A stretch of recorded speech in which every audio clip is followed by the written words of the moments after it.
Hey guys, I just wanted to make a quick video today showing you how to make an alt character. This is my second take on the video because the effects and dialogue volume was way up and people in the game were talking over me. So, a big worry about this game is that you won't be able to make alts that easy. This is of course new players. Once you've experienced with the game, you'll realize how you can quickly make alts really fast.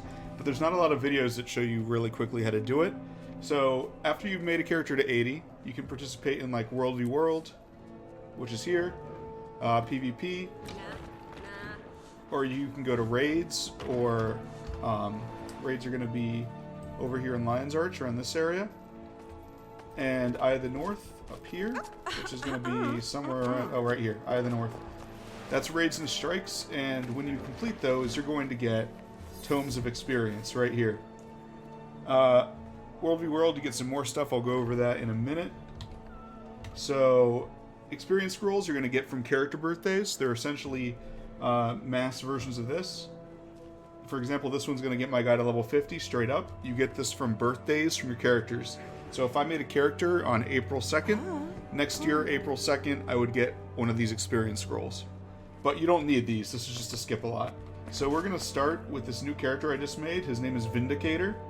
You can see that I am very excited about the new specialization. We're gonna consume this experience scroll, and he's level 50. I got that prompt down there on the bottom right above the mini-map. We're going to ignore that for now. So now you're going to use all the tomes of knowledge, and you'll see that the box will always appear here, the confirmation box. So what you want to do is you want to drag this down and kind of eyeball it. Okay, about one more down. Alright, now I'm just going to stand up from my computer and just click my mouse repeatedly. Yeah, so this is it. This is how to make a level 80 ult in Guild Wars 2. I got more to say though, so stick around for a second. We're level 80. I did a full lap around my chair while I was clicking my mouse there. Alright, so now that we're level 80, you'll see that we're still in kind of garbage gear. Alright, so if you type in tinyurl.com/JasperIsSexy, not only will you be stating a universal truth, but you'll also go to this run query, equipment query screen. What you want to do is you want to go to exotic, whatever armor, back item, trinket, weapon, whatever you want. And let's say I want Berserker's gear on him.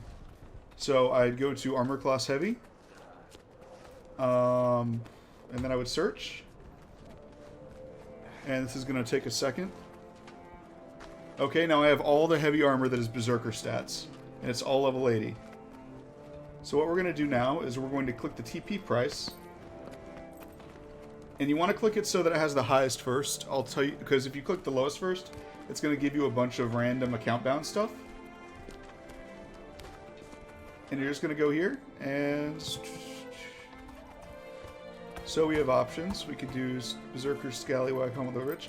See, so none of these are likely to be on the market because they're random drops, but these Devonas are very common.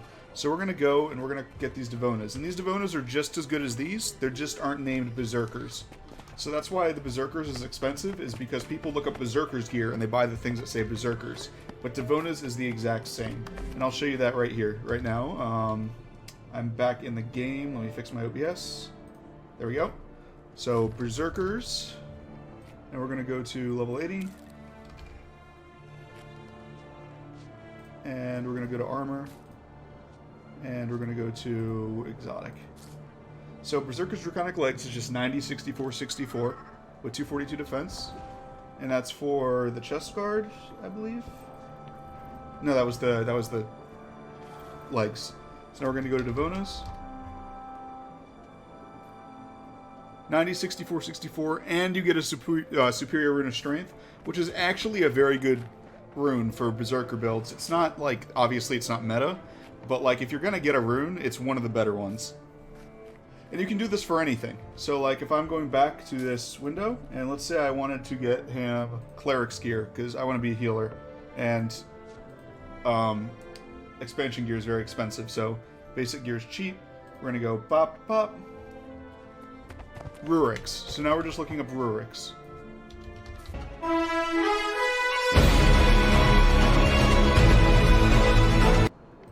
Oh, I apologize. The OBS thing was stuck on this, but okay, it doesn't really matter too much. Weapons. We're going to get rid of the armor class. We're going to go Berserker. Just waiting for the queue. Okay. And as you see, like, things with the same stats can be 555 gold, or they can be 65 silver. Or I guess these are all different weapon types. Let's go Greatsword. Yeah, still crazy price differential. So we can have Dusk, or we can have Even Blade, which is 1 gold, 82 silver, or 520 gold. So there's, like, well, that's also a progenitor, but you know what I mean. So this is a great resource, and it's not one that a lot of people know about, so I figured I would show you guys it. One last thing in game. If you go to... is he here? No, I thought that was the commander because of that. We're going to go to Armistice Basin real fast. So we're level 80, and we have our gear. For accessories and trinkets, there's a lot of selectable ones. They also tend to be very cheap. You'll probably spend, not as cheap as armor, you'll probably spend about 5 or 6 gold, depending on, 5 to 10 gold, depending on your stats. But if we go to Armistice Basin, and I'm going to probably cut out some of this because my computer is garbage from 2014. So if you go over here to this guy,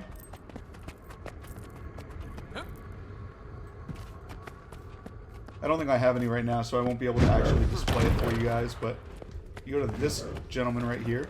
Oh, I actually do have some. So you can get Maguma Heroics, Desert Heroics, and Normal Heroics. And you get these by playing World v World, which is why I prefer to use World v World to get these tomes for my ults. And when you use these, it'll automatically complete a hero challenge somewhere in the world. Which will mean you get extra... oh, I guess I didn't do all my points. But it means that when you do that, you'll get extra hero points, and you won't have to actually go and do all the trains. The trains is the alternate thing you can do. And to get into a train... hold on, I'm going to show you... this is going to be the last part of the video. I'm almost done. I apologize for how long this is taking. I tried to make this short and brief. You're going to want to go to Path of Fire, and not Legendary Bounty, but you're going to look for HP trains. And there might not be any running at any given time, but it's worth checking these every time. Map completion train, that would be one that you get hero points on. And this is for Dragon's Stand. Okay.